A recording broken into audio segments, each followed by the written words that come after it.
Hi, I'm Hope from Hope Embroidery, and in this video I'll show you gentle blending for hand embroidery, a technique I use to blend two shades of floss together. The first thing I'm doing here is satin stitching this circle using a dark yellow color on the left, and I'll satin stitch the other half of the circle with a light yellow color. I stumbled on this technique when I was stitching a project that required 3 shades of blue, but I only had access to 2, the darkest and the lightest. So this is the technique I use to blend the two together, and I refer to it as gentle blending in my work and patterns. I also refer to this as gentle blending to help differentiate it from thread painting. So if you're interested in actual thread painting, I highly recommend checking out books by Trish Burr and Michelle Staub.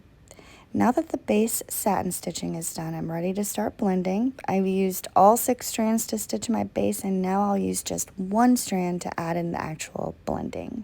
I'll lay down a few straight stitches on top of my darker shade using just 1 strand of my lighter shade, and you'll want to make sure these stitches follow the same direction as that original satin stitching so that it almost disappears into the original stitching as you pull down. You'll also notice that I'm adding more of these stitches toward the center of the shape and fewer as I move to the edge. Now I'm doing this so that when I'm done, it'll look darker at the edges and more blended out toward the middle of the shape.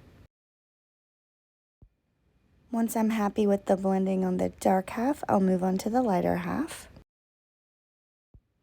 And of course now I'll be using just 1 strand of the darker shade of yellow to blend into the lighter section.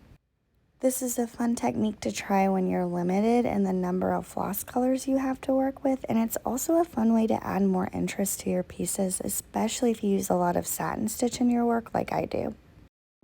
I hope this was helpful, and as always, I'll leave a few helpful links in the description of this video.